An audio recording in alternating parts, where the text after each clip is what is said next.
Pagkatapos ng kanyang muling pagkabuhay, nagkaroon ng kakaibang kakayahan ang pangunahing tauhan. Ayon sa kwento, anuman ang kanyang maisip ay nagiging totoo. Halimbawa, para pagalingin ang isang sugat, kailangan lang niyang isipin na ito'y maghilom.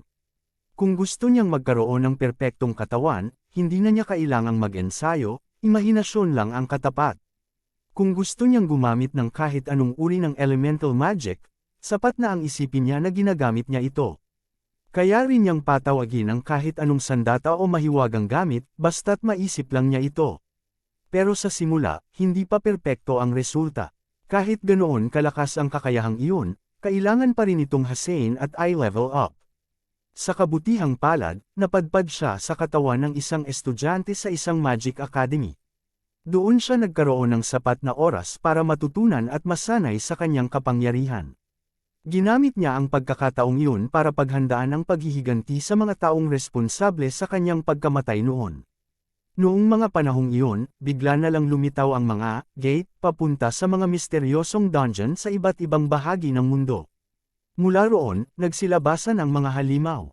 Walang magawa ang sangkatauhan laban sa kanila, at tanging mga taong nagising ang mahiwagang kakayahan ang may kakayahang lumaban. Sa mga taong ito, mayroong grupo na tinawag na Golden Seekers, isang samahan ng mga makapangyarihang nilalang na nagsisikap protektahan ang mundo mula sa pinakamalalakas na halimaw.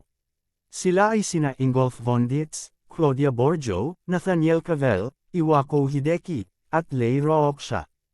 Ang limang bayani ay ginagamit ang kanilang kapangyarihan para labanan ang mga halimaw na sumusubok pumasok sa mundo ng tao. Pero kahit sila'y tagapagtanggol, hindi rin palaging para sa kabutihan ng nakararami ang kanilang mga ginagawa. Sa isang pagkakataon, may isang sibilyan na naipit ng isang halimaw. Inutusan ni Ingolf si Claudia na tumulong pero hindi siya interesado at nanatiling walang pakialam. Halos masunggaban na ng isang ogre ang lalaki pero biglang may sumipa sa mukha ng halimaw. Ito ang pinakahuling miyembro ng grupo, ang kanilang pinuno, si Misato Kyoichiro. Ngumiti siya at sinabing siya na ang bahala sa natitirang mga halimaw. Tiniyak muna niyang ligtas ang lahat bago tumalon at nag-ipon ng napakalaking enerhiya sa kanyang kamay. Ginamit niya ito para salakayin ang mga halimaw, parang isang buhay na wrecking ball, at agad silang pinulbos. Hindi na lang nakatingin sa gulat ang iba habang pinapatumba ni Misato ang napakaraming halimaw mag-isa. Pero inaasahan na rin ito, dahil sa kanyang time magic, kaya niyang makita ang hinaharap at alam na alam niya kung ano ang susunod na galaw ng kalaban. Sa antas ng kanyang lakas, hindi na siya maituturing na tao. Ilang minuto lang ang lumipas at wala ng buhay na halimaw sa paligid. Hinarap ni Misato ang huling halimaw at mabilis din niya itong pinabagsak. Sa wakas, nakahinga na siya ng maluwag, dahil naligtas na niya ang katahimikan ng mga tao. Ang huli na lang niyang kailangang gawin ay isara ang gate para wala ng halimaw na makalusot. Pero sa mismong sandaling iyon, isang malakas na pagsabog ang tumama sa kanya at tinangay siya papasok sa dungeon, nakulong siya sa likod ng sarili niyang cell.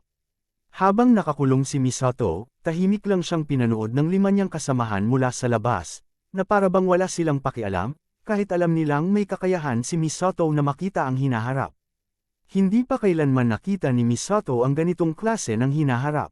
Lumapit siya sa harap ng seal at tinanong ang kanyang mga kasama kung sang-ayon silang lahat sa karumal-dumal na plano. Gusto niyang malaman kung bakit nila ito nagawa sa kanya. Pero para sa grupo, malinaw ang sagot. Ayon sa kanila, ang labis na pagnanais ni Misato na tiyaking ligtas ang lahat ay naglalagay ng panganib sa buong koponan. Habang siya ay naging isang level 100 na halimaw na may time attribute magic, ang natitira niyang mga kasama ay gusto lang naman kumita ng pera.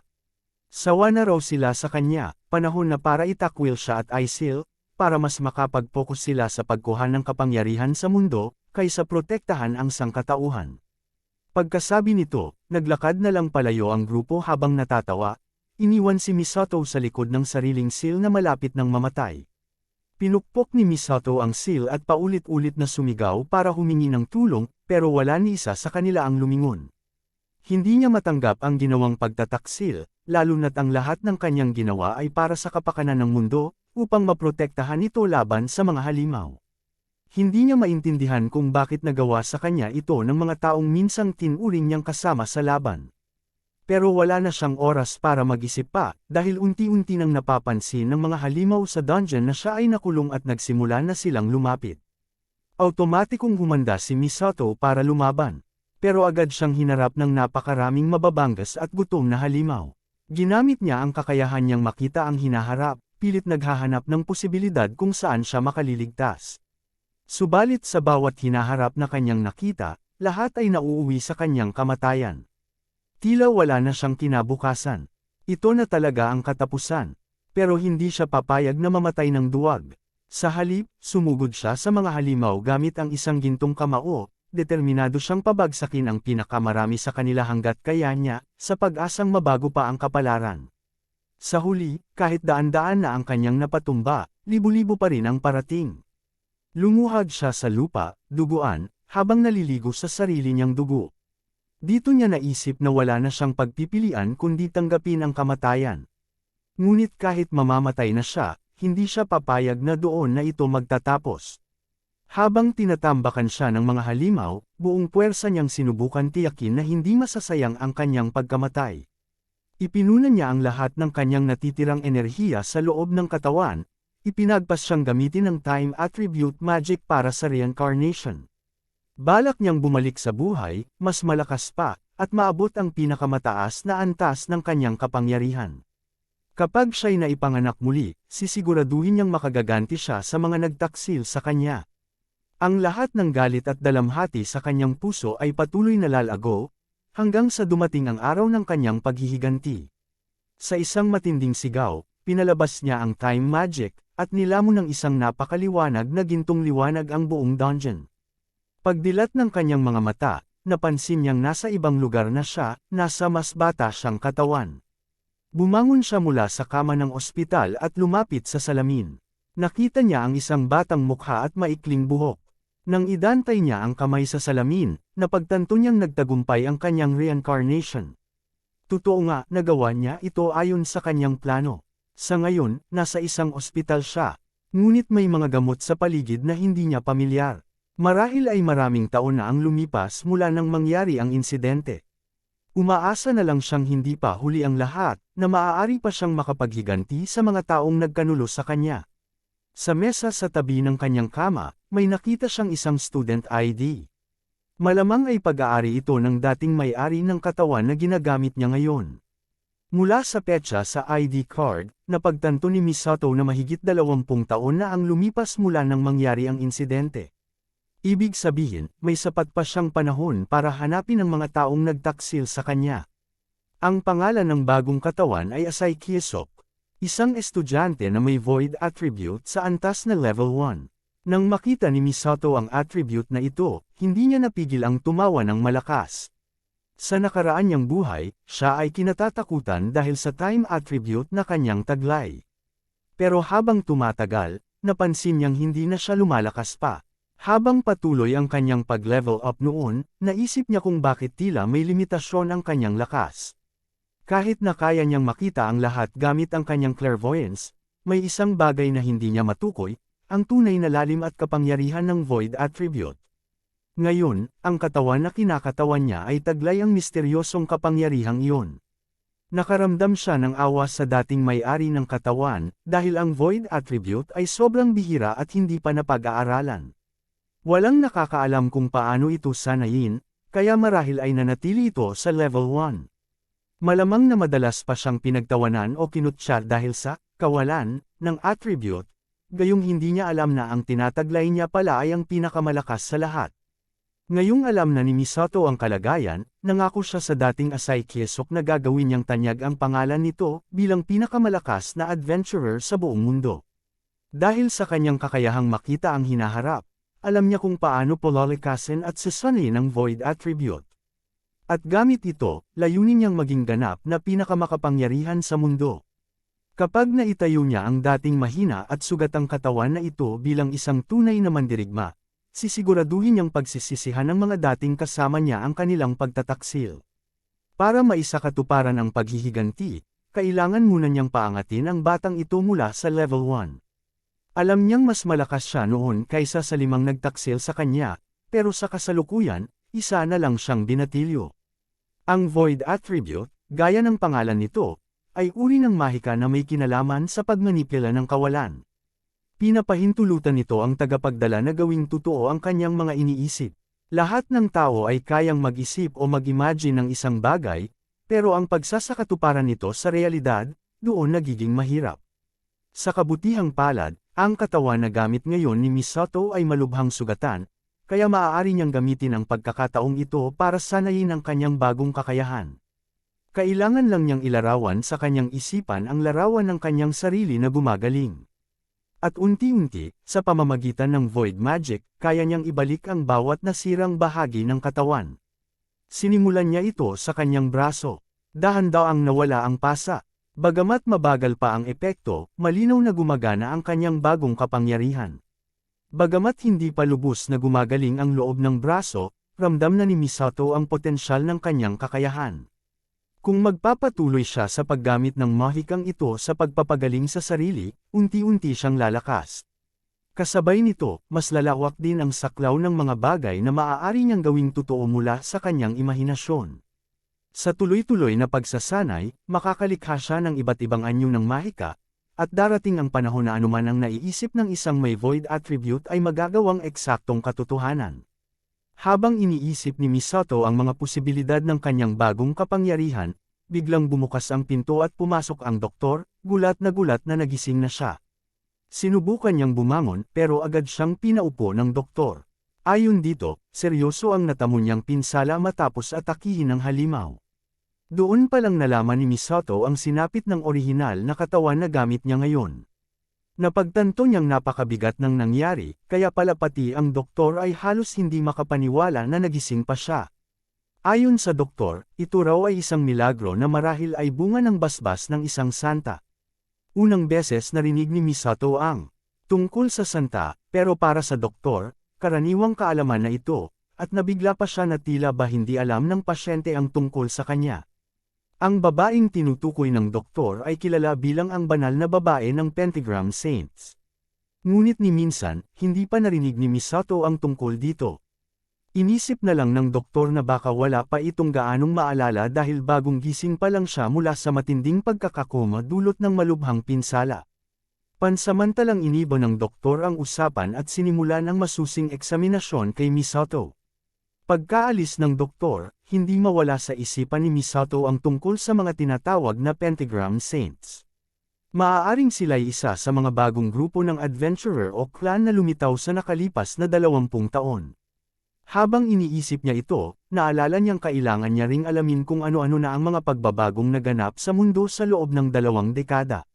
Kinuha niya ang remote sa tabi ng kama at binuksan ang telebisyon. Nagkataong may palabas na dokumentaryo tungkol sa isang triple S-class dungeon disaster na nangyari 2 dekada na ang nakalipas, ang eksaktong panahon ng kanyang pagkakanulo. Agad siyang natuon sa balita. Ayon sa ulat, ang salarin umano sa malagim na insidenteng iyon ay walang iba kundi si Misato Kyokiro, ang dating leader ng Golden Seekers. Napabalikwas siya sa kama sa gulat nang makita ang sarili niyang mukha sa TV screen. Wala siyang ideya kung anong pinagsasasabi ng mga iyon, kaya patuloy siyang nakinig. Ayon pa sa ulat, napag-alaman daw ni Misato ang paparating na sakuna pero sinadya raw niya itong itago. Ang balak niya raw ay gamitin ang kaguluhan upang agawin ang kapangyarihan at pamunuan ang buong mundo. Dahil dito, nagkaisa raw ang iba pang miyembro ng Golden Seekers upang pigilan siya. Matapos siyang talunin, ang natitirang mga miyembro ay pinangalanan ang sarili bilang Pentagram Saints. Sila raw ang nagtapos sa labanan, nagselyo sa dungeon, at nagsalba sa mundo. Ang kasinungalingang ito ay naging karaniwang kaalaman na sa buong mundo. Itinuturing ngayon ang Pentagram Saints bilang mga bayani, at sila na ang namumuno sa iba't ibang larangan sa lipunan. Pinatay ni Misato ang TV at napatitig na lang sa bintana, tulala. Unti-unting napalitan ang gulat ng isang matinding halakhak. Habang tinitingnan ng malalayong ulap, natauhan siya sa buong sitwasyon. Hindi lang siya ipinagkanulo, nilubog din ang kanyang pangalan sa putikan. Isinakripisyo siya para sa sariling kapakinabangan ng mga taksil, at ngayon sila pa ang itinuturing na tagapagligtas ng mundo. Hindi niya iyon matitiis. Hindi niya mapapalampas ang ginawa nila. Sisiguraduhin niyang isa-isa silang mapupunta sa impyerno. Pero kailangan muna niyang kalmayan ang sarili, wala pa siyang sapat na lakas para lumaban. Hindi siya dapat mahalata, hindi pa ngayon. Ang unang hakbang, alamin kung nasaan sila. Kinuha niya ang cellphone ng dating katawan at nagsimulang maghalongkat ng impormasyon. Gusto niyang malaman kung saan nag-aaral ang batang ito. Tulad ng inaasahan, naka-enroll ito sa Tokigo Adventurer Training Academy, at ang pinuno ng akademyang iyon ay isa sa Pentagram Saints, Iwako Hideki. Bagong gising pa lang siya pero natunto na agad niya ang isa sa mga taksil. Alam niyang hindi madaling target si Iwako. Kilala itong maingat, at hindi ito basta-basta nagpapakita ng kahinaan. Bukod pa doon, napakalaki ng agwat nila sa antas. Sa kasalukuyan, imposibleng talunin ito. Kaya para ngayon, ang focus ni Misato ay lumakas muna at tumaas ang level. Sa antas na level 1, wala pa siyang magagawa. Pero sa oras na maabot niya ang tamang lakas, si Iwako ang magiging unang bibiktimahin niya. Lumipas ang ilang linggo, at tuluyang gumaling si Misato. Handa na siyang ma-discharge mula sa ospital at simulan ang kanyang tahimik pero tiyak na paghihiganti. Hindi makapaniwala ang doktor sa bilis ng paggaling ni Misato, lalo na't grabe ang naging mga sugat nito. Napaisip siya na baka muling nabiyayaan ito ng banal na babae. Pero bago pa man niya matapos ang sinasabi, agad siyang pinutol ni Misato.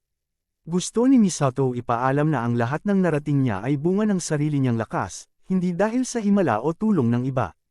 Matapos noon, tuluyan na siyang nagpaalam sa doktor. Alam niyang iyon na ang huling pagkakataong makikita niya ito. Habang papalayo siya ng ospital, dama niyang tapos na ang unang bahagi ng plano niya, ang paghahanda.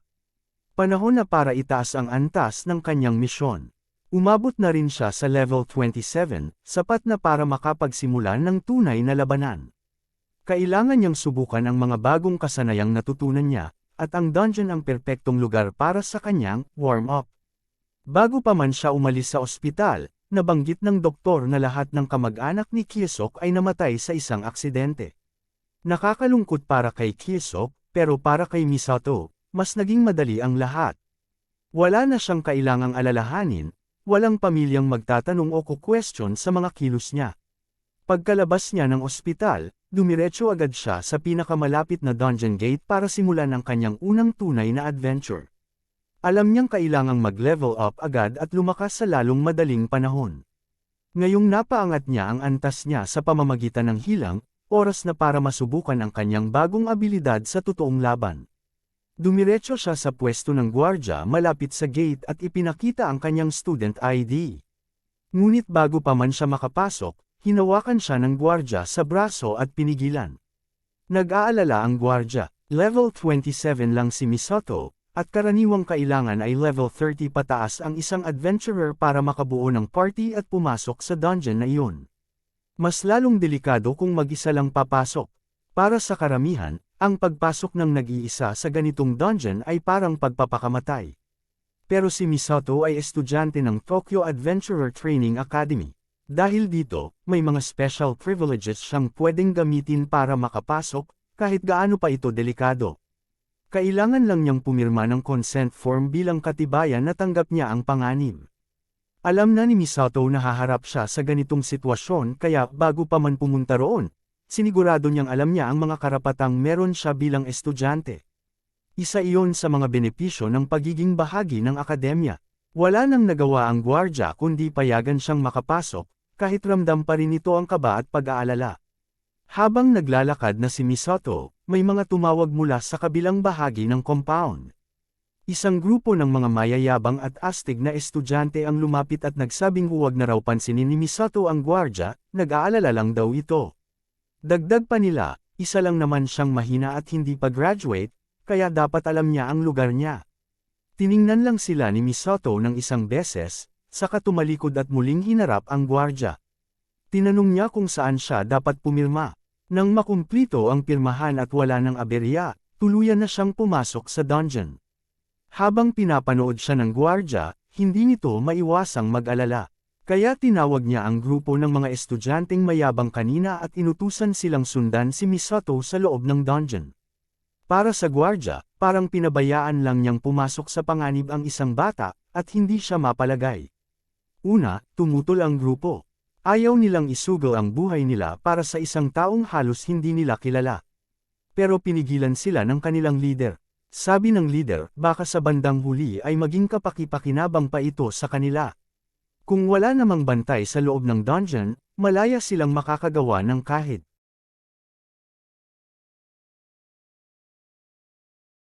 ano, at kahit may mangyaring masama, baka wala ring managot o makaalam. Agad na naintindihan ng mga kasama ng leader ang gusto nitong mangyari, kaya masaya nilang sinundan si Misato papasok sa dungeon. Ngayon, may pagkakataon na silang makaganti sa pagyayabang nito at sa pagtangkang pasukin ng dungeon na para sa mas matataas na level.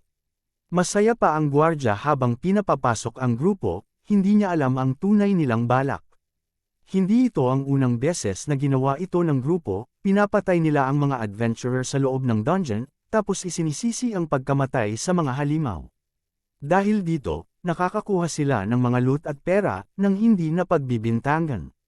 Dala ang ganitong layunin, patuloy nilang hinabol si Misato. Pero makalipas ang 10 minuto ng pagtakbo, hindi pa rin nila ito naaabutan. Isa lang ang daanan sa dungeon na iyon, kaya imposibleng maligaw o mawala si Misato. Hindi na nila maintindihan kung paano siya nakaabot agad ng ganoon kalayo. Sa wakas, naabutan din nila si Misato. Nakita nila itong nakapalibot sa isang pader ng mga halimaw. Sa una, inisip nilang hindi na nila kailangang kumilos, baka ang mga halimaw na lang ang tumapos sa kanya. Pero nagkamali sila, biglang gumamit si Misato ng fire magic at wind magic, sabay na pinagsama ang dalawa para patumbahin ang lahat ng halimaw sa loob lang ng ilang segundo. Hindi makapaniwala ang grupo, napatay ni Misato ang napakaraming D-rank na halimaw ng ganoon kabilis. Pero mas naakit ang kanilang atensyon sa malalaking loot drops mula sa mga halimaw. Kung maibebenta nila ang mga iyon, sapat na para mamuhay silang komportable ng 6 na buwan. Nakatalikod pa si Misato noon, kaya inakala nilang hindi pa sila napapansin. Para sa kanila, ito ang perpektong pagkakataon para umatake at patayin si Misato. Makukuha nila ang mga bihirang loot drop kung magtatagumpay sila. Sabay-sabay silang gumalaw, pinalibutan si Misato, at sabay-sabay din silang nagpakawala ng mga magic attack. Doon lang tuluyang humarap si Misato sa kanila.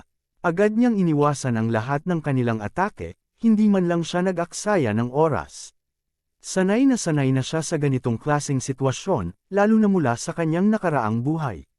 Sa kahit anong panahon, laging may mga taong handang manloko at magnakaw ng pag-aari ng iba. Dahil puro long range ang atake, nagdesisyon ang isa sa mga lalaki na lumapit. Pinag-ipon niya ng enerhiya ang kanyang fireball at sinubukang bugbugin si Misato gamit ang magic-enhanced na suntok.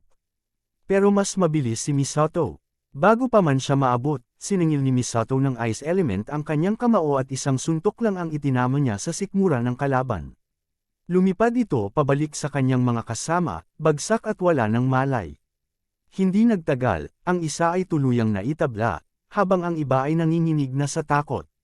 Sa bagong buhay na ito, hindi na magiging maawain si Misato katulad ng dati. Lahat ng haarang sa kanya ay dudurugin at gagawing hagdanan papunta sa kanyang layunin. Lahat ng kanyang gagawin mula ngayon ay para sa kanyang paghihiganti. Matapos niyang ayusin ang lahat ng kalaban, lumabas siya ng dungeon na hindi man lang nasaktan. Pero ang pagkawala ng 3 estudyante ang naging dahilan para isang guro mula sa akademya ang magtungo sa dungeon upang siyasatin kung ano ang nangyari. Isa sa mga tauhan ni Iwako Yoichi Suda ang nakatanggap ng balita, isa sa kanyang mga estudyante ay pumasok mag-isa sa dungeon. Akala niya ay makikita niyang hirap ang estudyante sa loob, pero imbes na si Misato ang makita, ang bumungad sa kanya ay ang bangkay ng 3 baguhang hunter adventurers. Nakahandusay ang mga ito sa lupa, patay, pero wala ni isang palatandaan kung ano ang tunay na nangyari. Samantala, si Misato naman ay tinitingnan na ang kanyang bagong stats. Matapos niyang tapusin ang D-rank dungeon, matagumpay siyang naka-level up at nasubukan ang kanyang void magic. Dahil dito, nagkaroon siya ng bagong spell, ang Info Obscurity. Ang kakayahang ito ay hindi lang nagtatago ng kanyang level, kundi binubura rin ang record ng kanyang dungeon entries. Dahil dito, walang kahit anong ebidensya mula sa D-rank dungeon na maaaring tumuro pabalik sa kanya. Tapos na siya sa dungeon. Ang susunod niyang haharapin ay ang kanyang unang araw sa akademya kinabukasan. Kaya sinimulan na niyang maghanda. Habang tinitingnan niya ang cellphone ni Kye-sok, napansin niya ang mga mensaheng hindi pa nabubuksan, pawang galing sa mga taong inaapi ito. Halatang hinihingian ito ng pera at ginagamitan ng dahas. Malinaw na paliwanag ito kung bakit ganoon ang naging kalagayan ni Kye-sok.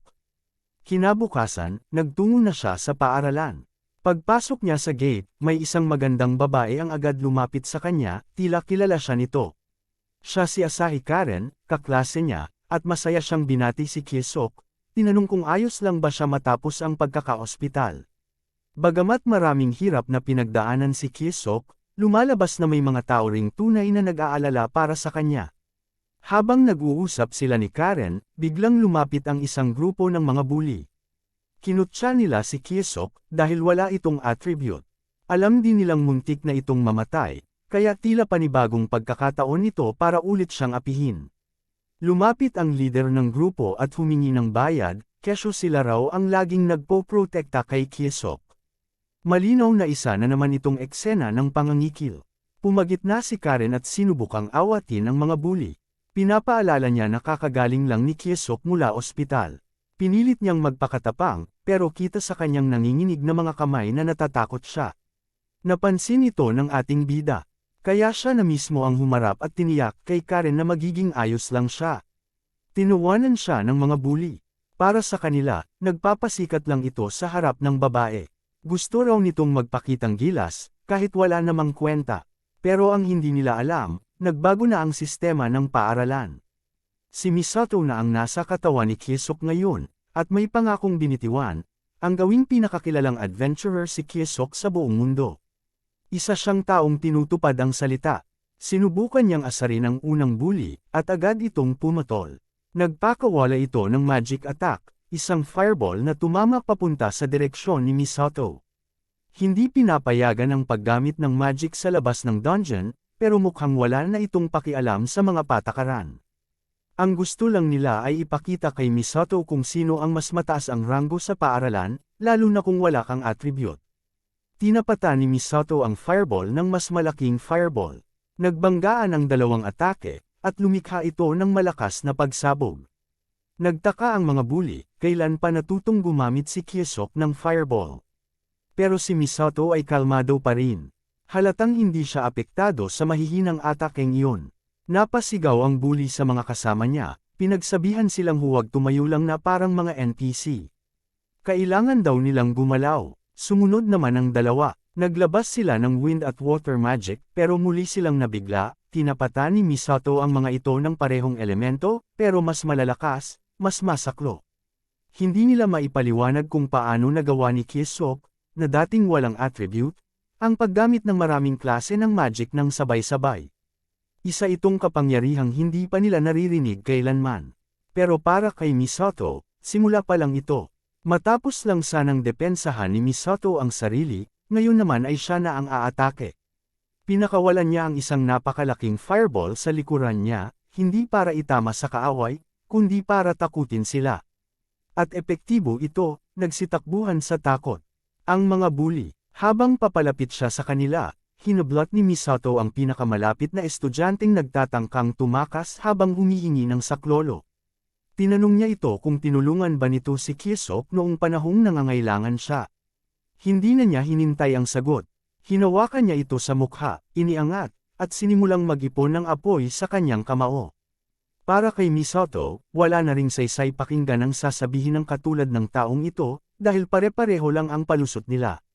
Kaya kahit ano pa ang sabihin nito, hindi ito makakaiwas sa kamaong pinuno ng apoy. Isang napakalakas na suntok ang pinakawalan ni Misato, at tumilapon ang bully palayo, nawala ng malay sa gitna ng school courtyard. Sa di kalayuan, si Karen ay halos hindi makapaniwala. Parang ibang tao na si Kye-sok. Halatang may malaking nagbago sa kanya. Hindi na siya ang dating inaapi. Simula ngayon, tatahakin na niya ang landas ng pagiging pinakamalakas na adventurer. Ngayon na nakita na nila kung gaano kalakas si Misato, nagsimulang magmakaawa ang natitirang mga bully. Dinala nila ang nawala ng malay nilang kasama at nagmadaling lumikas mula sa courtyard, halatang hindi pa rin sila makapaniwalang si Kiesok ang taong kanilang kinatatakutan ngayon. Napabuntong hininga si Misato, may bahid ng pagkadismaya. Akala niya'y magiging karapat-dapat na kalaban ng bully, pero sa huli, wala rin palang ibubuga. Sabay silang naglakad ni Karen papasok sa paaralan. Halos lahat ng estudyante ay nakakita sa nangyari. Tahimik na pinagmamasdan si Kiesok habang siya'y dumaraan, may mga bulong-bulungan, may mga matang nakatitig. Napansin ni Misato ang mga tingin ng mga tao at naisip kung masyado ba siyang nagpabida. Habang naglalakad sila ni Karen, may isang estudyante ang nagsikap makalusot sa gitna ng tao upang abutin siya bago pa siya makapasok sa silid-aralan. Ito ay si Yoichi Suda, at agad siyang lumapit kay Kiesok para tanungin ng ilang bagay. Walang ideya si Kiesok kung sino siya, pero mukha itong upperclassman. Para sa kanya, isa na namang abalang dapat iwasan. Kaya't mabilis niyang sinabi na hindi sila pwedeng mag-usap ngayon dahil magsisimula na ang klase. Pero hindi basta sumusuko si Yoichi. Ipinakilala niya ang sarili bilang pinuno ng Biting the Cat, isang clan na itinatag mismo ng principal na si Iwako para sa paaralan. Biglang nakuha nito ang atensyon ni Kiesok. Napahinto ang kanyang kamay na bubuksan sana ang pinto. At ngayong interesado na si Misato, muling nagtanong si Yoichi kung pwede ba silang magkaroon ng maikling pag-uusap.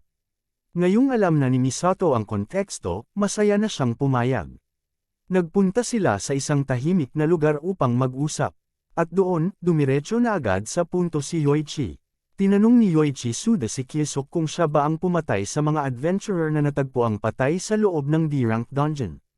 Nagpakitang inosente si Kiesok, pero sa loob-loob niya, nagtataka siya kung paanong lumabas ang impormasyong maingat niyang itinago. Ikinwento ni Yoichi na may narinig siyang balita mula sa staff, isang estudyante raw ng academy ang pumasok sa dungeon, kaya agad siyang nag-imbestiga. Sa loob, nakita niya ang mga bangkay ng 3 kilalang kriminal na palihim na nanghuhuli at pumapatay ng mga baguhang adventurer. Bukod pa roon, ilang minuto lang ang nakalipas nang makita niyang gumamit ng maraming klase ng magic si Kiesok laban sa mga kaklase nito. Kahit totoo ang mga pangyayaring iyon, halatang hindi alam ni Yoichi ang buong detalye tungkol sa magic ni Kiesok. Wala rin siyang matibay na ebidensyang mag-uugnay dito sa pagkamatay ng mga adventurer. Naging mas agresibo si Yoichi at inutusan si Kiesok na aminin ang lahat. Pero kalma lang si Kiesok. Sinabi niyang ipinagtanggol lang niya ang sarili kaninang umaga, kaya hindi niya alam ang buong nangyari. Pagkatapos, may inilabas siya mula sa bulsa ng jacket niya, ang kanyang student ID na binago niya ang nakalagay na level. Ayon dito, level 1 lamang siya, kaya imposibleng siya ang gumawa ng lahat ng ibinibintang sa kanya. Idinagdag pa niya na void attribute ang kanyang taglay, isang magic na kilala sa pagiging walang silbi. Dahil sa mga sinabi ni Kiesok, nina si Yoichi. Wala siyang napatunayan at tila nasayang lang ang oras niya. Nagpaalam siya at humingi ng pasensya sa abalang dulot ng pag-imbite kay Kiesok. Nagbabala pa siya na huwag masyadong kumilos ng kainahinala para hindi magdulot ng problema sa mga nakakataas. Habang pinapanood ni Kiesok ang papalayong upperclassman, napangiti siya. Mukhang nahanap na niya ang isang taong magagamit niya para sa kanyang mga plano. Kung mapapaikot niya si Yoichi, maaari itong magsilbing tulay kay Principal Iwako nang hindi siya pinaghihinalaan. Sa isip-isip ni Kiesok, kailangan lang niya ng tamang paraan para gawing tauhan si Yoichi, at mukhang ito ang perpektong pagkakataon para subukan ng isang experimental spell na matagal na niyang inihahanda. Samantala, nagtungo si Yoichi Hai sa opisina ni Principal Iwako upang magsumite ng report tungkol sa nangyari sa D-rank dungeon. Tahimik lang na nakinig si Iwako. Pagkatapos, ipinaalala niya kay Yoichi na hindi ito kilalang gumagawa ng pagkakamali. Muling pinaalalahanan ng principal ang kanyang tauhan na maging maingat sa pagpili ng mga taong kinakasama. Humingi ng paumanhin si Yoichi at yumuko ng mababa, ipinapangakong aayusin ang sitwasyon sa lalong madaling panahon. Habang patuloy na nakayuko si Yoichi, lumapit sa kanya si Iwako at mariing sinabi na kung malaman ng publiko na may koneksyon siya sa mga adventurer na nanghuhuli ng baguhan, mababahiran pati ang reputasyon ng paaralan. Lalo na't siya ay isa sa mga Pentagram Saints, isang mataas na ranggo. Hinawakan ni Iwako ang mukha ni Yoichi at matigas na nagbabala, kapag nagkamali pa ulit ito, tatanggalin siya kaagad. Lalong yumuko si Yoichi at sinabing naiintindihan niya. Sa labas, mahinahon at magalang si Yoichi. Pero sa loob, galit na galit siya. Naiinis siya na kailangan pa niyang tiisin ang matandang iyon. Kung alam lang daw niyang mauuwi sa ganito, sana mas marami pa siyang nasingil na hush money mula sa mga novice hunters bago pa sila mamatay. Ngunit kahit tapos na ang report, hindi pa rin kumbinsido si Iwako. Ayon sa mga tala, walang third-year student na pumasok kamakailan sa dungeon, kaya hindi tumutugma ang sinasabi ni Yoichi. Sa tingin ng principal, baka halimaw ang pumatay sa mga adventurer habang abala sila sa panghuhuli ng baguhan. Mas malamang, ayon sa kanya, na tinatakpan lang ni Yoichi ang tunay na nangyari, kaysa isipin na may estudyante sa akademi na kayang pabagsakin ang mga kriminal na iyon mag-isa. Mas makatutuhanang isipin na si Yoichi ay nagsisinungaling lamang para mailigtas ang sarili. Sa paniniwala ni Principal Iwako, ang tanging posibleng dahilan kung bakit siya maaaring magkamali ay kung may talagang kakaibang nangyari. Sa puntong iyon, naalala ni Yoichi ang estudyanteng may void attribute na nakausap niya kamakailan. Kaya tinanong niya si Iwako kung posible ba na may natatanging attribute na sangkot sa nangyaring gulo. Bagamat posible, sagot ni Iwako, malabong mangyari iyon, kaya hindi niya pinaniwalaan ang teorya ni Yoichi. Pero para kay Yoichi, sapat na ang narinig niya. Sinabi niyang ipapaubaya na lang ng principal ang kaso sa kanya, at pangako niyang tutuklasan ang ugat ng problema at lulutasin ito agad. Alam niyang si Kiesok ang susi sa lahat. Kinabukasan, nagsasagawa ng training exercise ang ilang estudyante sa loob ng dungeon. Sama-sama nilang pinaputukan ng magic ang mga halimaw. Pero may ilan sa mga ito na masyadong malalakas at tumatalon sa ibabaw ng mga estudyante para umatake. Nagkagulo ang lahat, nagsitakbuhan ang mga estudyante, pero dumaan si Yoichi at binanatan ang halimaw mula sa likod gamit ang isang makapangyarihang spell. Tumamba ang halimaw sa lakas ng atake niya. Kalma niyang pinaalalahanan ang mga estudyante na huwag mawala sa formation at manatiling kalmado.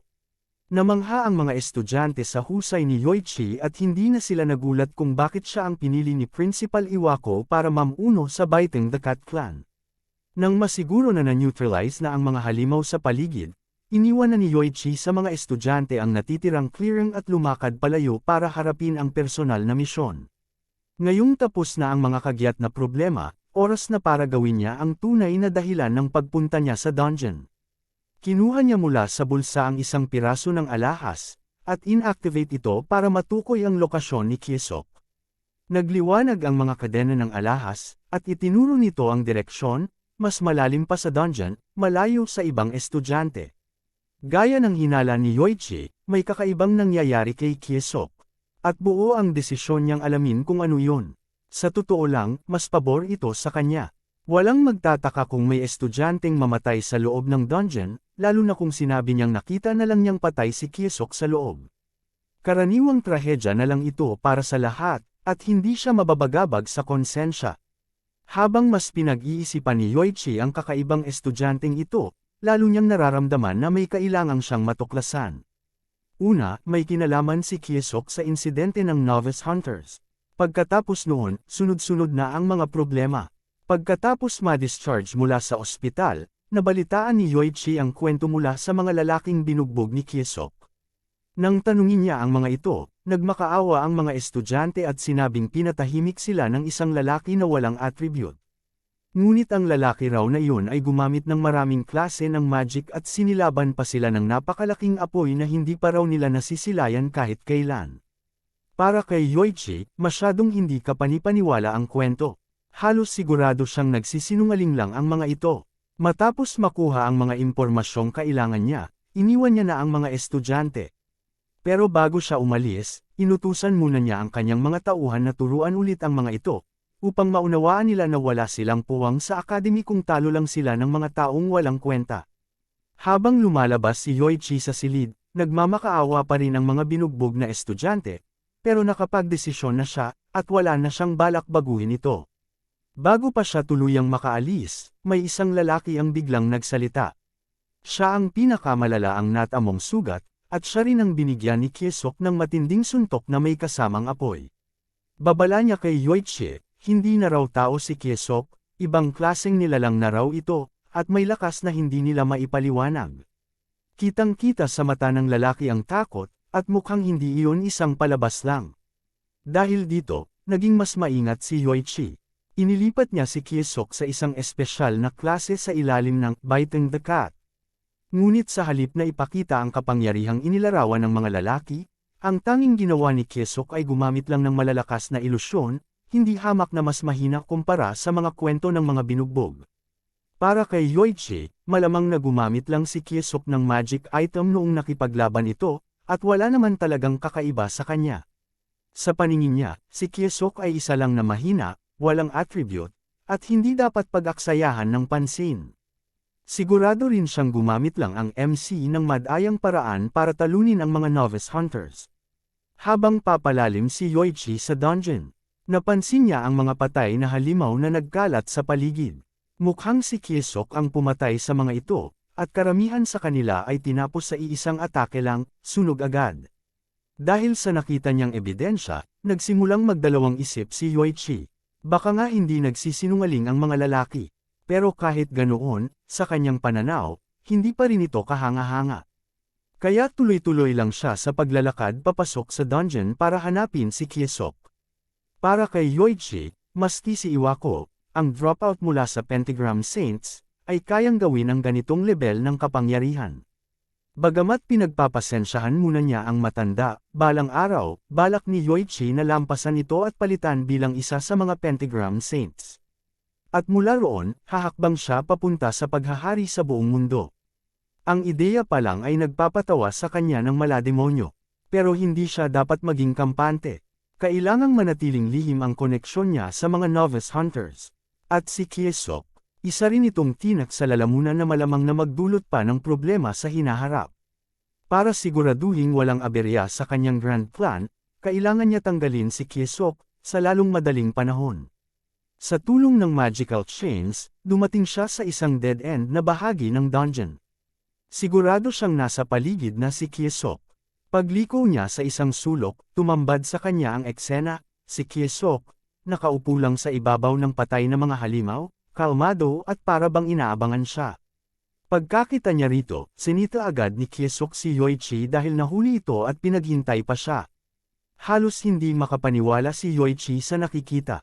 Dapat daw ay kompletong nakatago ang presensya niya, pero mukhang alam na alam ni Kye-sok ang pagdating niya mula pa kanina. Naguluhan si Yoichi, paano siya nabisto? Pero bago pa man niya matapos ang pag-iisip, binanggit na agad ni Kye-sok ang iniisip niya, na parang binasa nito ang laman ng utak niya. Kung totoo man iyon, dagdag na problema na naman ito kay Yoichi. Maliban sa malupit na lakas, mukhang kaya pa nitong magbasa ng isip. Ngayong wala na siyang dapat itago, lumabas na si Yoichi mula sa likod ng sulok at diretsyong tinanong si Kye-sok, ano ka ba talaga? Pero hindi sinaguti ang tanong. Sa halip, pinuri pa niya si Yoichi sa pagiging piniling estudyante ni Iwako. Pero idinagdag din niyang hindi iyon dapat ipagmayabang. Binigyan din ni Kye-sok ng sampal sa mukha ng katotohanan si Yoichi, na ang ginawa nitong panggigipit sa mga baguhang adventurer at pangungotong ay isang duwag na gawain, kapareho ng estilo ng mentor niyang si Iwako. Dapat ay walang ibang nakakaalam nito, pero malinaw na nakalkal ni Kye-sok ang totoong pagkatao ng kanyang upperclassman. Mula sa tuktok ng tambak ng bangkay, tumalon pababa si Kye-sok at hinarap si Yoichi ng harapan. Alam niya na si Yoichi ay mahilig pahirapan ang iba, pero iyon ay dahil hindi pa niya naranasan na siya ang maging biktima, ang siyang hinahabol. Kaya ngayong tumawid na ito sa kanyang landas, masaya si Kye-sok na siya naman ang magtuturo kay Yoichi kung ano ang pakiramdam ng hinahabol. At sa huli, gagamitin niya ang kanyang magic para pasayawin ito, ayon sa kanyang kagustuhan. Kumpirmado na para kay Yoichi, si Kye-sok ay isa ng napakadelikadong nilalang na hindi na niya kayang balewalain. Pinaganya niya ang isang espada na may apoy na mahika, at naghanda na sa labanan. Para sa ambisyon niya, handa siyang ibigay ang lahat para talunin si Kye-sok anuman ang mangyari. Hindi siya nag-aksaya ng oras. Tumulak siya mula sa lupa, dumiretso kay Kye-sok, at nagpakawala ng mabangis na atake. Ngunit madaling nakaiwas ang MC, at halatang hindi siya na-impress sa kakayanan ng nakatataas na estudyante. Bilang ganti, nag-ipon ng apoy sa kamay si Kiesok at bumato ng fireball pabalik kay Yoichi. Pinutol ito ni Yoichi gamit ang kanyang espada, at hindi rin siya namangha sa ipinakitang lakas ng kalaban. Pareho silang hindi nagpapakita ng tunay na lakas. Alam na agad, ang laban ay nagsisimula pa lamang. Pagkawala ng apoy, isang kidlat ang biglang bumulusok patungo kay Yoichi. Sa huling segundo, naitaas niya ang espada at nasalo ito. Sumunod, may lumabas na matutulis na spikes mula sa lupa. Pero naiputol niya ang mga ito agad-agad gamit ang ilang mabilis na suntok ng espada. Sa mga pangyayaring iyon, napatunayan ni Yoichi na kayang gumamit ni Kiesok ng maraming magic attributes ng sabay-sabay. At mukhang may kakaiba sa kanyang void magic, isang bagay na hindi pa naririnig ni Yoichi kahit kailan. Habang nagsasalita siya, biglang sumugod si Kiesok mula sa likuran, may hawak na espadang yelo, at tinatangkang saksakin si Yoichi sa likod. Nakareact agad si Yoichi, sapat para masalag ito, pero kitang-kita na siya ngayon ang naidepensahan. Sunod-sunod ang pag-atake ni Kiesok, mas malakas, mas mabilis. Napipilitan na si Yoichi umatras. Naiinis na siya. Simula pa nang dumating si Kiesok, wala na siyang ginawa kundi ang guluhin ang lahat ng plano ni Yoichi. Hindi naman alam ni Kiesok kung anong pinagsasasabi ni Yoichi, dahil wala naman siyang ideya sa mga plano nito. Sa isip ni Yoichi, simple lang ang plano niya, isang araw ay malalampasan niya si Iwako, papalitan ito bilang isa sa mga Pentagram Saints, at mula roon, siya na ang maghahari sa buong mundo. Nagulat si Kiesok, bakit si Iwako? Hindi ba't maraming Pentagram Saints? Ang sagot ay simple rin, si Iwako kasi ang pinakamahina sa kanila, isang dropout. Para kay Yoichi, mas madaling targetan ang pinakamahina. Kapag naging Pentagram Saint na siya, magagawa na niya ang kahit ano. Siya ang magtatakda ng batas, at baka nga makahanap siya ng kahinaan ng Saintess, at maangkin pa ito. Hindi natutuwa si Kiesok sa mga imahinasyon ni Yoichi. Gasgas na pangarap ng isang taong sakam sa kapangyarihan. Kaya't nagdesisyon siyang tapusin na ang laban. Isang mabilis na galaw ng kanyang espada, at napalipad si Yoichi palayo. Sapat ang lakas ng atake para maputol ang espada ng upperclassman. At dahil sa walang katuturang pananalita ni Yoichi, nagkaroon ng sapat na oras si Kiesok para ihanda ang isang espesyal na spell. Nang inig si Yoichi sa takot habang papalapit si Kiesok. Sa paglapit nito, sinabi ni Kiesok sa kanya na, sumayaw. Ipinatong niya ang palad malapit sa mukha ni Yoichi at ginamit ang kanyang void magic para i-cast ang isang spell na tinatawag na absolute hypnosis. Ang spell na ito ay nangangailangan ng kaunting pagsisikap, kailangan muna nitong durugan ang loob ng target bago ito tuluyang gumana. Pero kapag naging matagumpay, magkakaroon si Kiesok ng ganap na kontrol sa isipan at kagustuhan ng kalaban. Iniutos niya kay Yoichi na tumayo. Agad namang tumindig ito, parang isang zombie.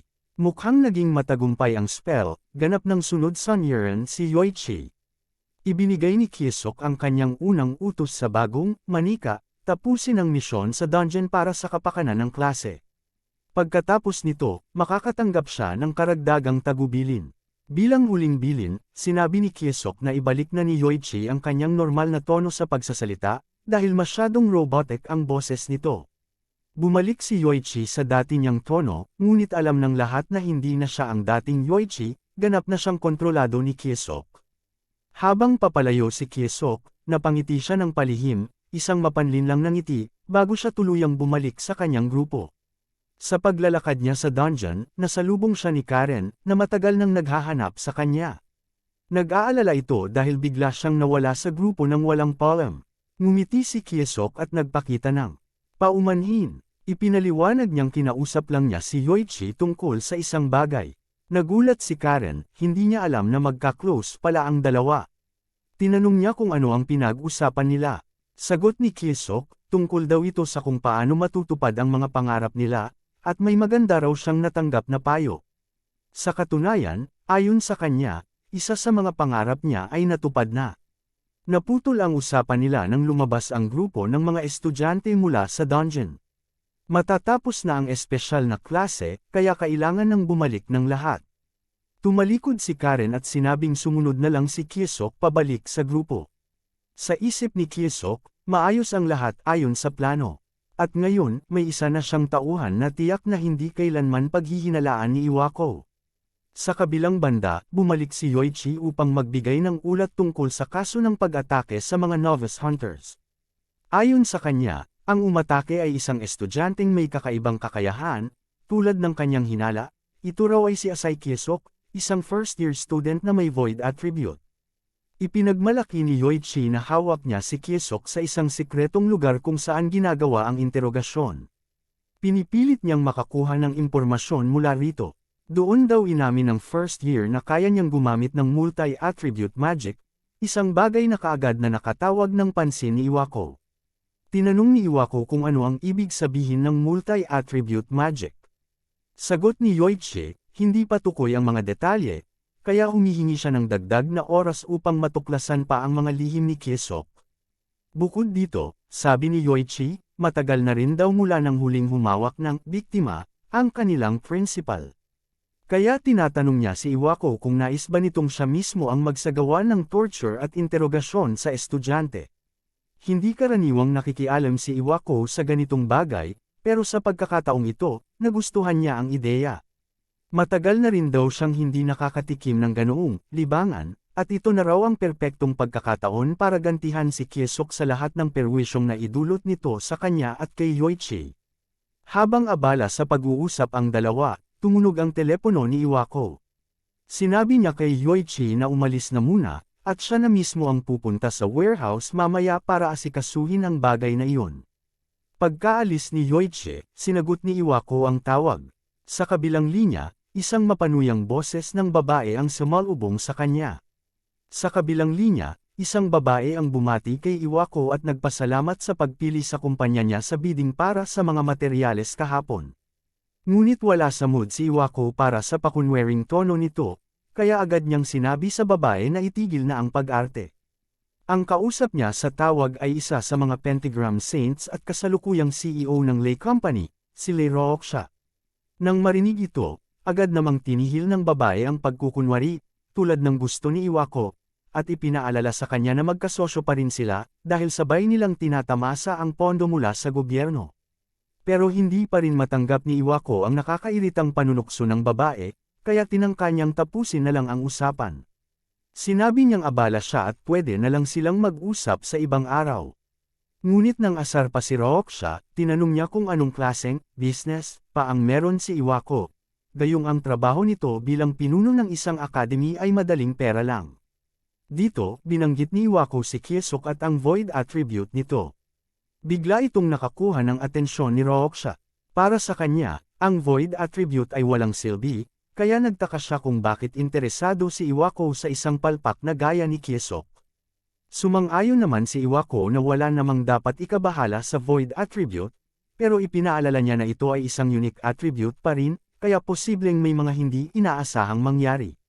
Dahil doon, na-realize ni Rooksha na hanggang ngayon ay iniisip pa rin ni Iwako si Kyuichiro Masato, ang dating leader nilang may time attribute magic.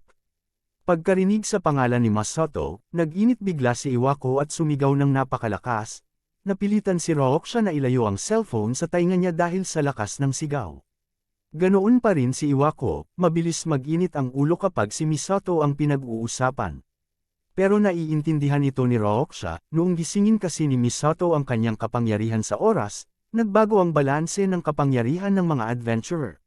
Dahil nasabi na niya ang gusto niyang sabihin, tinapos na ni Rooksha ang tawag at sinabing siya na lang ang muling makikipag-ugnayan. Pagkababa ng tawag, ibinagsak ni Iwako ang telepono sa mesa, halatang galit. Hindi niya talaga gusto ang babae, lalo na ang makarinig ng pangalan ng dating leader nila. Sa sobrang galit niya, naisip niyang ito na ang tamang oras para ibuhos ang inis. Nagpunta si Iwako sa isang tagong warehouse sa gitna ng gubat. Doon nila ni Yoichi kadalasang ginagawa ang mga interogasyon at pagpapahirap. Sa paglalakad niya papunta sa malalaking pinto, nag-iisip siya ng mga paraan kung paano pahihirapan si Kyesok. Hindi niya naibuhos kay Masato ang galit niya noon, kaya si Kyesok na lang ang tatanggap ng lahat. Pero pagbukas niya ng pinto, wala ni anino ni Kyesok o Yoichi sa loob. Nagtaka siya at sinubukang unawain kung anong nangyayari. Biglang lumitaw si Yoichi mula sa likuran, nakalabas ang espada at tinutok ito sa mukha ng principal. Ngunit hindi man lang lumingon si Iwako, nasalo niya ang espada gamit lamang ang dalawang daliri. Mukhang labis na minaliit ni Yoichi ang lakas ng principal. Nag-ipon si Iwako ng enerhiya sa palad niya, handang bigyan ng leksyon ang tauhan niya. Kung nagalit siya sa pagbanggit ng pangalan ni Masato, lalo siyang nabaliw sa galit ngayon dahil sa pagtatangkang iyon ni Yoichi. Pinasabog niya ang magical chains na agad gumapos kay Yoichi at isinabit ito patiwarik. Pagkatapos, sinipa niya ito ng malakas, bumagsak si Yoichi sa lupa, humihikbi sa sakit. Mali talaga ang naging desisyon ni Yoichi. Hindi niya kinilala ang napakalaking agwat ng lakas nila ni Iwako. Ngayon, panahon na para durugan ni Iwako ang kay-abangan niya. Ngunit bago pa man niya maumpisahan ang pagpaparusa, isang matigas na boses ang narinig niya mula sa likuran. Tumawa pa ito habang sinasabing, hanggang ngayon, isa ka pa ring tanga, Iwako. Lumingon si Iwako sa pinanggalingan ng boses at nakita niya si Kyosuke na kalmadong naglalakad palabas ng warehouse. Patuloy siyang pinagsasabihan ng binata. Ipinunto ni Kyosuke na si Iwako ay likas na sumasamba sa malalakas at pinagsasamantalahan ang mahihina. Wika pa niya, ganito pa rin ang ugali ng matandang lalaki, gaasang gahasa sa kapangyarihan at sakam sa lahat ng bagay. Ngunit hanggang ngayon, hindi pa rin na-realize ni Iwako kung sino talaga ang kausap niya. Tinangka niyang ipaalala kay Kyosuke na siya ang principal ng academy, kaya dapat siyang igalang. Pero hindi tumigil si Kyosuke. Itinuro pa niya ang pagkukunwari ng principal, at sinabing kung may isang taong sinira ang sarili dahil sa makasariling kagustuhan, walang iba iyon kundi si Iwako.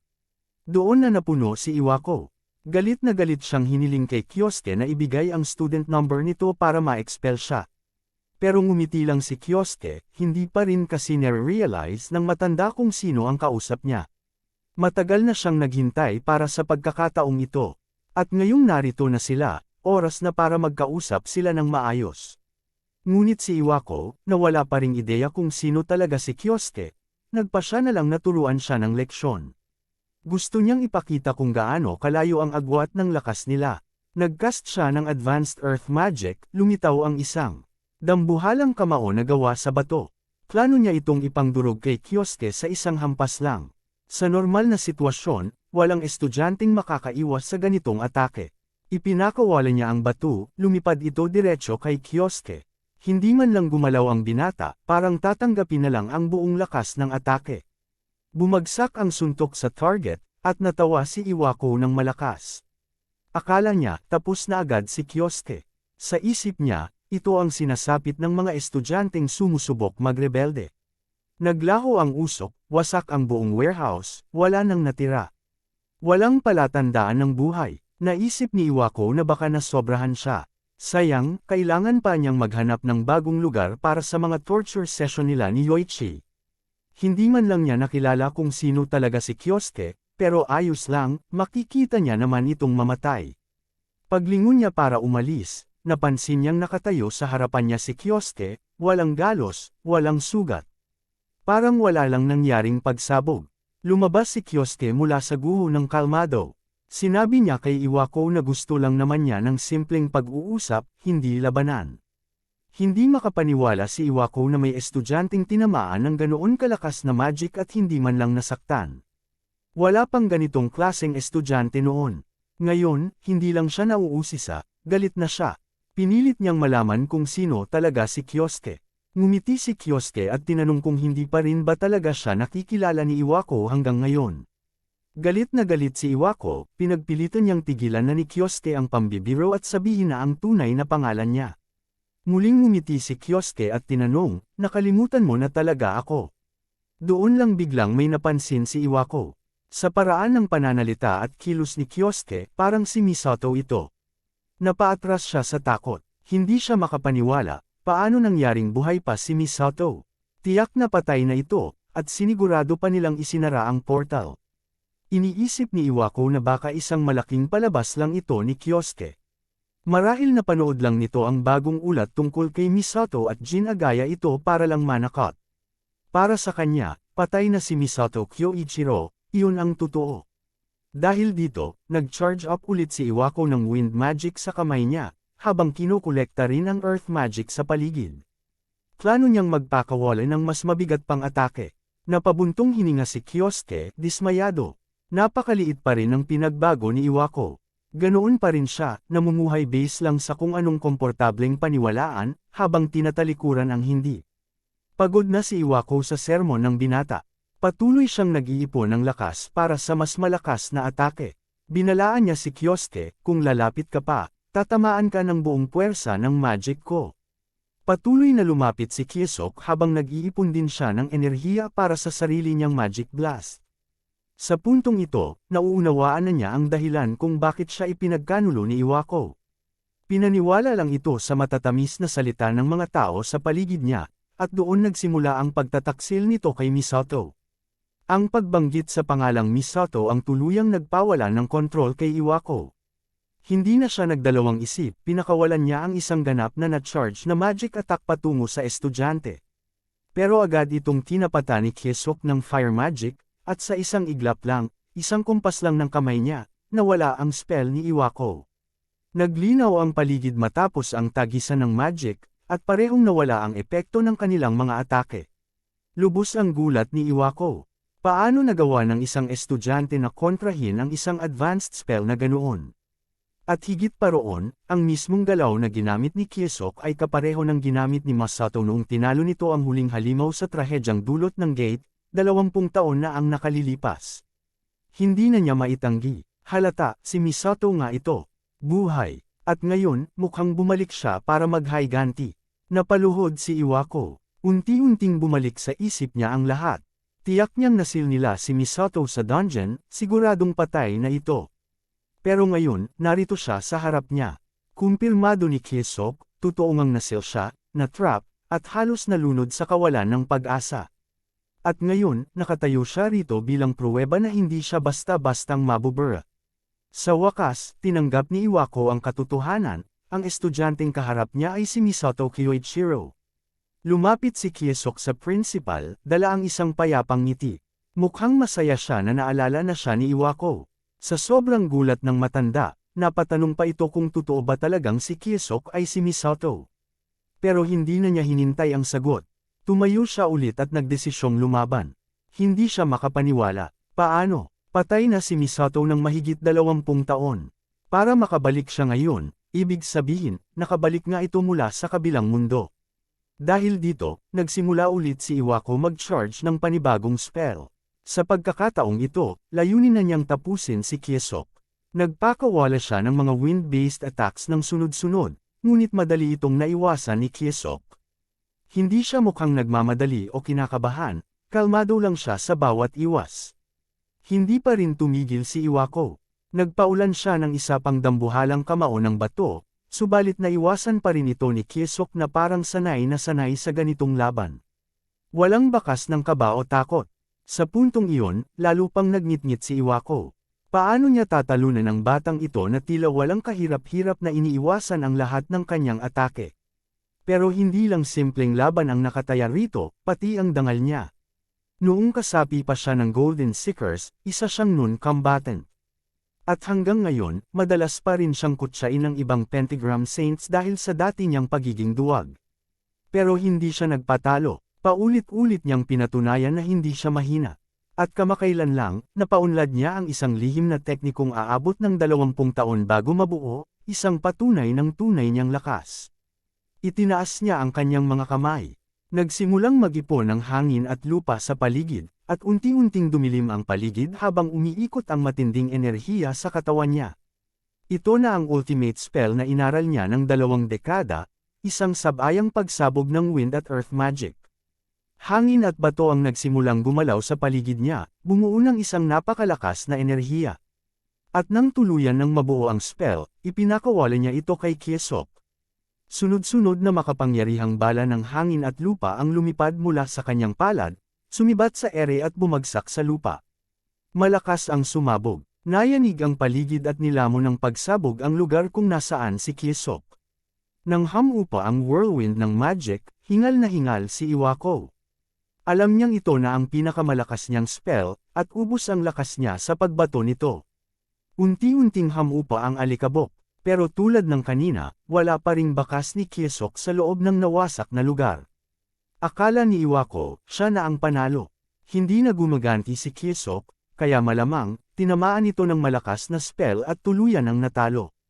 Napatawa si Iwako ng malakas, masayang-masaya na nagawa niyang pabagsakin ang dakilang Masato Kyoichiro, mag-isa lang.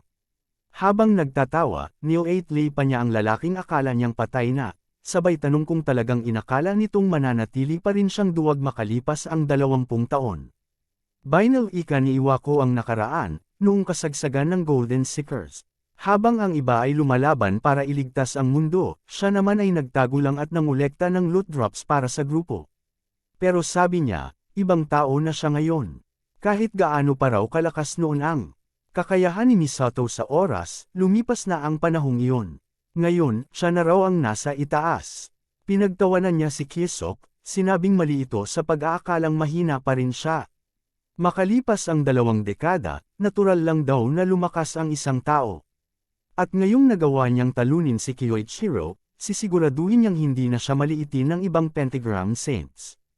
Plano niyang magsimula ng bagong yugto, kung saan siya na ang kilala bilang pinakamalakas sa kanilang lahat. Pero habang abala si Iwako sa pagyayabang, isang boses ang biglang sumingit at nagtanong, tapos ka na ba? Lumabas si Kiesok mula sa alikabok, walang kahit anong sugat. Pinagpaglang niya ang dumi sa katawan, tila walang nangyaring laban. Bahagyang humanga si Kiesok. Aminado siyang malakas na nga si Iwako ngayon, at inaasahan naman niya iyon mula sa isang bayani ng kasalukuyang panahon. Pero dahil nabigyan na niya ito ng pagkakataong magpakitang gilas, oras na para siya naman ang ilabas ang tunay na galit. Doon lang naramdaman ni Iwako ang tunay na agwat ng lakas nila. Napagtanto niyang halimaw si Kiesok. Pero hindi na siya pwedeng umatras, lalo na't pinaghirapan niya ang lahat ng meron siya ngayon. Hindi niya hahayaan si Masato na sirain ang lahat ng pinundar niya. Nagpatuloy siya sa pag-atake. Gumamit siya ulit ng Earth Fist para hulihin si Kiesok, pero hindi man lang gumalaw si Kiesok. Bumagsak ang malaking kamay ng lupa, pero madali lang niya itong pinawalang bisa gamit ang tubig, gaya ng dati. Sa totoo lang, para lang itong si Iwako ang maingay sa laban habang si Kiesok ay kalmado lang na naghihintay na mapagod ang kalaban. Wala ni isa sa mga atake ni Iwako ang sapat para talunin siya. Pawang pag-aaksaya lang ng lakas. Pero kahit ganoon, patuloy pa rin si Iwako sa pagpapakawala ng mga spell. Tuloy-tuloy ang atake, pero madaling naiwasan o nakukontra ni Kiesok ang lahat. Sa puntong ito, halatang takot lang talaga si Iwako, at desperado siyang ilayo si Kiesok. Pero napuno na si Kiesok. Sa isang malinis na atake, pinawi niya ang lahat ng magic na papunta sa kanya, bago pa man ito umabot. Pagkatapos, gumamit siya ng wind attack para itulak si Iwako, na napadpad sa isang puno at malakas na bumagsak. Bago pa makabangon ang matanda, lumapit na si Kiesok, may apoy sa kamao, handa nang tapusin ang laban. Nang mapagtanto ni Iwako na wala na siyang matatakbuhan, napaluhod siya sa harap ni Kiesok at nagsimulang magmakaawa. Sandaling huminto ang kamao ni Kiesok. Patuloy pa rin si Iwako sa paghingi ng tawad, iniluluha ang kasalanan niya mula 20 taon na ang nakaraan. Sa panlabas, parang nagsisisi siya. Pero sa loob-loob niya, umaasa siyang ang kabutihan ni Kiesok ang magliligtas sa kanya. Kapag mas malakas daw siyang nagmakaawa, baka palayain siya nito. Pero isang malamig na sagot lang ang isinagot ni Kiesok. Tumahimik ka. Alam ni Kiesok ang pinaplano ni Iwako. Nabasa na niya ang galaw ng matanda, pareho ito ng pamamaraan na ginamit sa kanya noong araw para siya'y mahuli. Kaya hinding-hindi na niya hahayaang maulit ang nakaraan. Sa puntong ito, wala nang kwenta ang pagmamakaawa ni Iwako. Pinaapoy muli ni Kiesok ang kamao niya, handa nang tapusin ang laban. Biglang bumangon si Iwako, muli na namang nagmakaawa. Sinabi niyang magkaibigan sila dati. Pero para kay Kiesok, huli na ang lahat. Tiningnan niya ang dating kakampi at sinabing, wala na itong karapatang tawaging kaibigan siya. Isa ka na lang ngayong halimaw na pinalamon ng paghihiganti, mariing sabi ni Kiesok. At sa isang iglap, isinampol niya ang apoy na kamao sa mukha ni Iwako, sinundan pa ng matitinding sunod-sunod na suntok, walang awa, halos wala nang matirang malay sa katawan ng kaaway. Habang unti-unting nawawala ang ulirat ni Iwako, Napagtanto nito ang isang bagay. Hindi niya sana ginulo si Masato Kyoichiro. Sa huling bugzo ng galit, binitiwan ni Kiesok ang isang matinding suntok, dahilan para lumipad si Iwako paatras at mawala ng malay. Hindi man niya pinatay ang lalaki, sinigurado niyang halos hindi ito makagalaw. May mga tanong pa siyang gustong masagot, pero hindi muna ngayon. Dahil bagsak at walang malay ang kalaban, wala siyang makukuhang sagot sa ngayon. Maya-maya, nagising si Iwako. Pagdilat ng mata niya, nakatayo sa harap niya si Kiesok, taas noo at malamig ang tingin. Agad na napasigaw si Iwako sa takot, napaatras, at nagpatira pa na naman sa pagmamakaawa. Pakiusap niya, huwag siyang patayin. Tahimik na sinabi ni Kiesok, kalma ka lang. Hindi pa ngayon ang oras mo. Pero may kapalit. May mga tanong siyang kailangang sagutin. Dinukot ni Kiesok ang cellphone sa bulsa ni Iwako. Ang una niyang gustong malaman ay tungkol kay Saint Lerexie. Nang tinangkang abutin ni Iwako ang kanyang cellphone, itinabi ito ni Kiesok. Binuksan ni Kiesok ang call logs, at ayon sa history, kausap ni Iwako si Lei ngayong araw lang. Mabilis ang tanong ni Kiesok. Ano ang pinag-usapan niyo? Alam ni Iwako, kapag nagsinungaling siya, baka hindi na siya mabuhay pa. Kaya tuluyan na siyang bumigay. Ibinunyag niyang darating si Lee sa Japan matapos ang 3 araw. Gusto lang daw nitong pag-usapan ang tungkol sa pagbisita niya. Ngumiti si Kiesok. 3 araw, bulong niya. Isa sa mga target niya ang mismong lalapit sa kanya. Mas pinadali nito ang lahat. Ngayon, alam na niya ang susunod na hakbang. Ibinato niya pabalik ang cellphone kay Iwako at iniutos dito na umakto ng normal kay Lei kapag dumating ito. Pero may babala, walang kahit anong dapat ipagsabi tungkol sa kanya. Habang walang malay si Iwako kanina, lihim na naglagay si Kiesok ng espesyal na spell sa puso nito. Isang uri ng magic na nagbibigay sa kanya ng kontrol at kakayahang subaybayan si Iwako. Kapag sinabi mo kung sino ako, malamig niyang pahayag. Sesabog ang puso mo sa apoy. Agad, nanigas si Iwako. Halos hindi makagalaw habang iniisip ang narinig. Halatang natakot, nangangatog at pawisan. Wala nang sinabi pa si Kiesok. Tumalikod siya at paalis na, iniwang mulat at takot ang dating kaibigan. Siguraduhin mong tutuperin mo ang sinabi ko, huling wika ni Kiesok. Sa katotohanan, hindi talaga gumagamit ng ganoong klase ng magic si Kiesok. Pero alam niyang sa isang duwag na tulad ni Iwako, isang simpleng pananakot lang ay sapat na. Ayaw niyang gamitin ang absolute hypnosis dahil gusto niyang damhin ni Iwako ang matinding takot at pagkatalo habang buo pa ang ulirat niya. Lumipas ang 3 araw. Tahimik at walang abalang biyahe ang patungong Japan. Kasama sa flight na ito si Lei Roxy, at habang nakaupo siya sa tabi ng bintana, tahimik lang siyang nakatingin palabas, halatang naiinip. Lumapit ang isa sa kanyang mga bodyguard at sinabing, malapit na po tayong lumapag. Sa likuran ng eroplano, lumapit ang isang flight attendant para i-anunsyo sa mikropono na ilang sandali na lang at lalapag na sila sa Japan.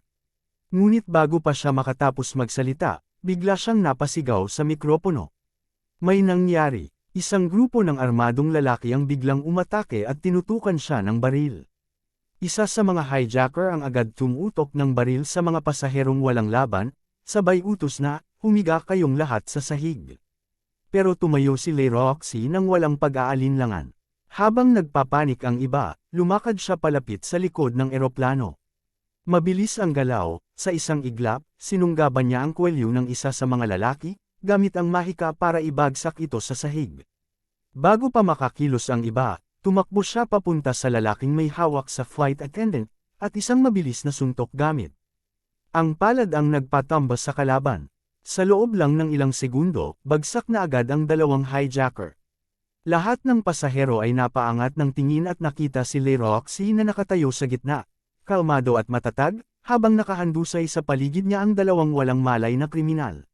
Walang ibang aberrang nangyari. Maayos na lumapag ang eroplano, at dinala ng mga awtoridad ang mga kriminal palayo. Pagdating sa airport, personal na lumapit ang may-ari ng paliparan para magpasalamat kay Lei sa mabilis at tahimik na pagresolba ng sitwasyon. Ngumiti lang si Lei. Ang totoo, masaya siya ang nakasabay ng mga hijacker, dahil kung hindi siya naroon, baka naging mas malala pa ang sitwasyon. Bukod sa ligtas ang mga tao, naisalba rin ang reputasyon ng airline. Pero para kay Lei, may mas mahalagang bagay. Napansin niya na ang mga armas ng mga kriminal ay hindi kayang matukoy ng normal na security scan. Ang hinala niya, ginawa ang mga ito gamit ang materyales na galing sa dungeon. Marami na raw ngayong grupo na gumagamit ng mga ganoong klase ng gamit. Dahil dito, plano niyang bigyan ng espesyal na proteksyon ang kanyang mga tauhan. Ipinatong niya ang kamay sa balikat ng airport owner at tahasang sinabi, "Kailangan ko ng gear na ginagamit niyo rito." Ngayon na, naintindihan ng may-ari ang gusto niya, kaya tumanggo ito at nagbigay galang. Nangakong aasikasuhin agad ang kahilingan. Pagkatapos, nang makapasok na sila sa loob ng airport at wala nang ibang makakarinig, tumawag si Lei sa telepono. Sa kabilang linya, inutusan niya ang mga kasama niyang palayain na ang mga hijacker. Siya pala mismo ang nagplano ng pag-ataking iyon. Ginamit niya ang mga kriminal para maging tagapagligtas sa harap ng publiko, at para makuha ang tiwala ng may-ari ng paliparan. Double win, nakakapit siya sa publicity, at nakuha pa niya ang gusto niya, ang special gear. Paglabas niya sa airport, naghihintay sa labas ang mga fans na sabik siyang makita. Para sa kanila, si Lei Roxy ay ang dakilang hero Lerici. Ngumiti siya at kumaway pabalik sa mga humahanga. Pagdating niya sa Tokigo Adventurer Training Academy, dumiretso siya sa opisina ni Iwako. May mahalaga silang pag-uusapan. Interesado pa rin siya sa estudyanteng may void attribute na nabanggit ni Iwako sa tawag nila dati. Gusto niyang malaman kung may progreso na ba sa investigasyon tungkol dito. Napalunok si Iwako, medyo nauuto, pero inamin din sa huli na mukhang mali lang ang hinala nila, wala raw palang dapat ipag-alala. Hindi na pinansin ni Lei ang mga benda sa mukha ni Iwako, pati ang mga pasa, wala siyang pakialam. Dumiretso agad siya sa tunay na pakay ng pag-uusap. May bagong droga na develop ang kumpanya niya, at kailangan nilang pumili ng susunod na magiging test subject. Plano niyang gamitin ang mga estudyante sa akademya. Habang nakikinig si Kiesok sa buong usapan sa kabilang linya gamit ang earpiece na nakakonekta sa silid, naramdaman niya ang matinding pagkasuklam sa mga naririnig niya. At dahil doon, tuluyan na niyang napagdesisyonan kung sino ang susunod na makakaranas ng kanyang paghihiganti, si Lei Roxy. Sa bahay, nanunood si Kiesok ng balita habang iniisip ang kanyang susunod na hakbang. Ibinabalita ng news ang pagdating ni Lei Roxy sa Japan at pinupuri siya sa ginawa nitong pagsugpo sa mga hijacker sa eroplano. Pero wala na siyang pakialam sa balita. Mas iniintindi niya ang plano niya. Napag-alaman niyang isa si Lei Roxy sa mga taong nagtaksil sa kanya 20 taon na ang nakakalipas. Base sa research niya, gumagawa ito ng mga kakaibang sandata gamit ang materyales mula sa mga dungeon. Yumaman daw si Lei dahil sa pagbebenta ng mga ito. Pero mas masama pa, tila ginagamit nito ang paaralan at mga estudyante para sa mga mapanlinlang na gawain. Sa harap ng publiko, isa siyang bayani, pero sa likod nito, isa siyang oportunistang nang-aabuso sa kapangyarihan. Hindi na ito kayang palampasin ni Kiesok.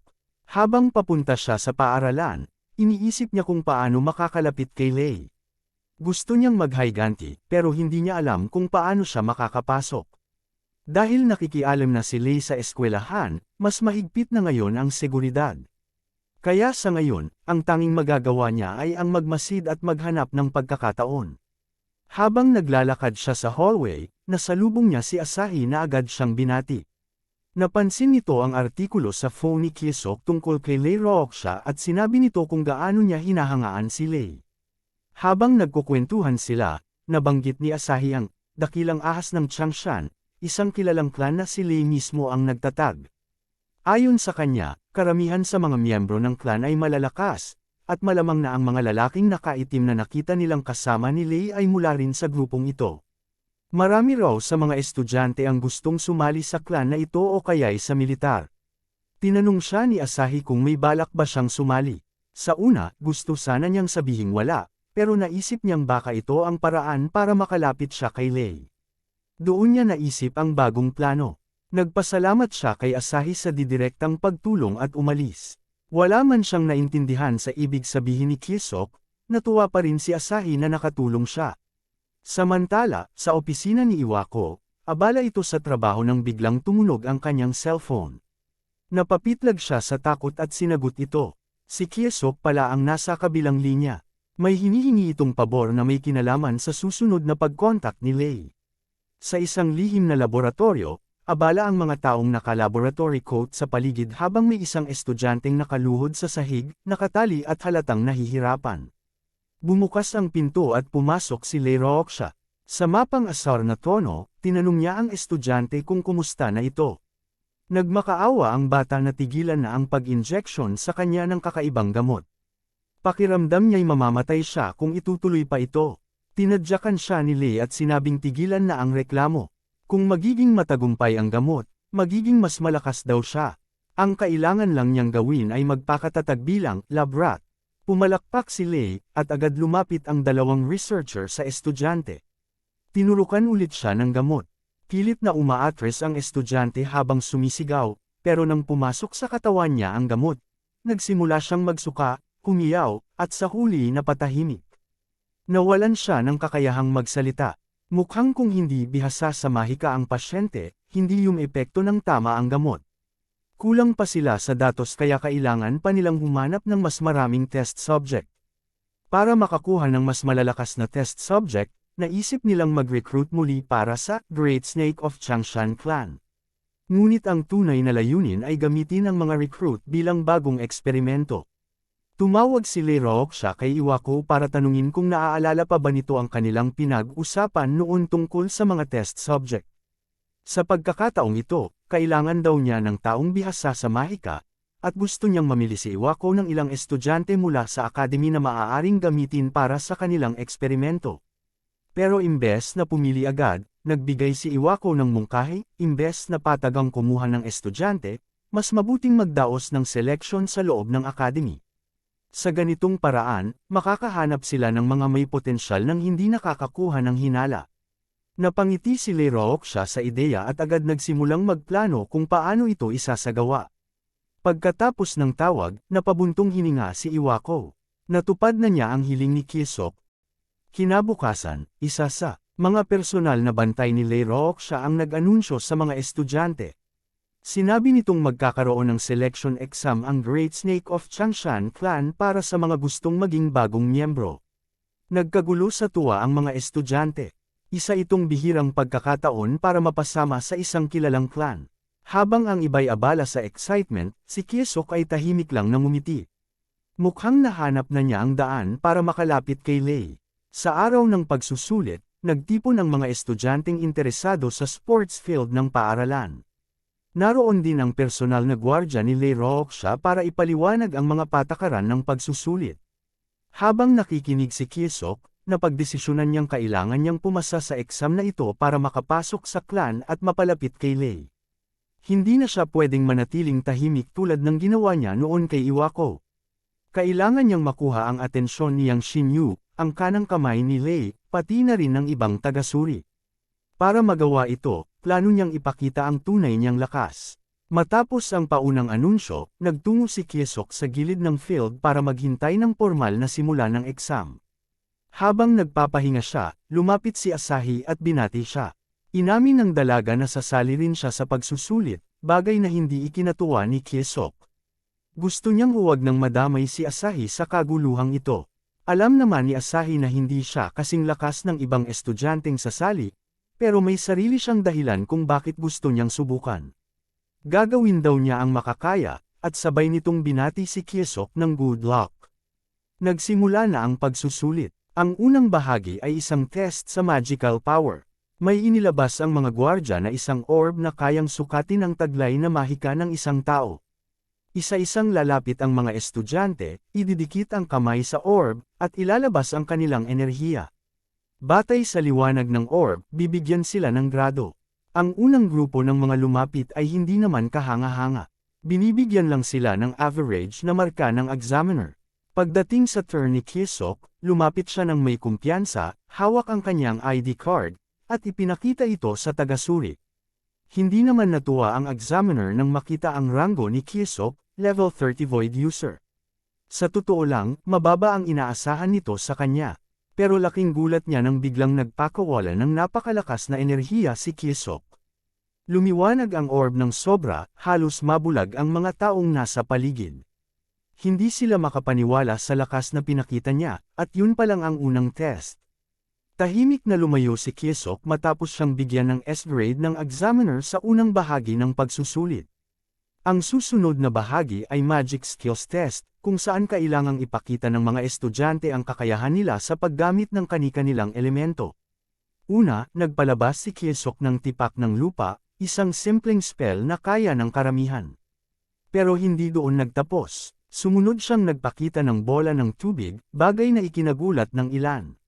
Ngunit mas lalo silang namangha nang naglabas pa siya ng apoy, kidlat, at hangin, sabay-sabay niyang kinontrol ang limang ito. Naitaguyod niya ang limang pangunahing elemento ng mahika ng sabay-sabay, isang bagay na wala pang nakagawa noon. Ipinakita nito ang tunay na lakas ng Void Attribute, na matagal nang minamaliit at tinatawag na mahina. Pagkatapos ng kanyang pagtatanghal, agad siyang nilapitan ni Asahi para batiin. Pero kasunod nito, siya na ang susunod na sisalang sa test. Lumapit siya sa mga tuyot at patay na halaman, at gumamit ng light magic. Sa isang iglap, nabuhay at muling naging lantian ang mga ito. Ngunit pinagtawanan siya ng ibang estudyante, para sa kanila, wala namang kakaiba sa pagbuhay ng halaman. Pero alam ni Kyesok ang tunay na halaga ng kanyang kakayahan. Light magic ang gamit ni Asahi, isa sa mga pinakabihirang uri ng mahika, tulad ng kanya. Alam niyang may potensyal ito na maging makapangyarihan, pero dahil sa kakaiba ito, mahirap para sa mga examiner na masukat ang kanyang kakayahan. Nakaramdam si Kyesok ng kaunting awa, pero sa isang banda, mas mabuting huwag na lang madamay si Asahi sa gulo na pinasok niya. Sa hindi inaasahang pangyayari, isinulat ni Yang Shinyu ang pangalan ni Asahi bilang isa sa mga posibleng maging test subject, kahit pa hindi ito pumasa sa pamantayan ng iba.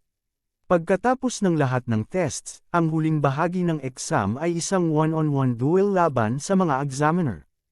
Ang mga examiner na ito ay miyembro mismo ng Great Snake of Changshan, kaya walang estudyanteng inaasahang mananalo sa laban. Pero hindi ito tungkol sa panalo o talo. Bibigyan ng marka ang mga estudyante base sa kung paano sila lumaban. Alam ni Yang Shinyu na imposibleng may estudyanteng matalo ang mga examiner.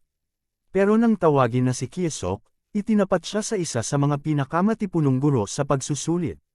Dahil sa kanyang ipinakitang kakayahan sa mga naunang tests, nasabik ang examiner na subukan siya. Gusto nitong patunayan na hindi sapat ang mga nakaraang resulta kapag nasa tunay na laban na. Maayos na tinanggap ni Kyesok ang hamon. Sabi niya, excited siyang matuto mula sa kanilang laban. Agad bumuo ng malakas na earth magic ang examiner at sunod-sunod na pinaputok ito kay Kyesok. Ngunit nagulat ang lahat ng madali itong naharang ni Kyesok gamit ang wind magic, at ibinalik pa niya ang lahat ng atake pabalik sa guro. Hindi makapaniwala ang examiner, isang estudyante lang ang kaharap niya, pero nawasak ang atake niya sa isang iglap. Pag-angat niya ng tingin, wala na si Kyesok sa kanyang harapan. Bigla na lang itong lumitaw sa likuran niya, may hawak na matulis na yelo mula sa water magic, at itinutok yun sa kanyang leeg. Idineklarang panalo si Kyesok, lumabas siyang pinakamahusay sa exam. Hindi makapaniwala si Yang Shinyu.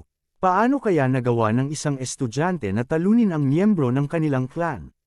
Kinagabihan, tumawag si Yang Shinyu kay Lei Rooksha para i-report ang mga nangyari sa exam. Tinanong siya nito kung may natuklasan ba siyang mga potensyal na test subject.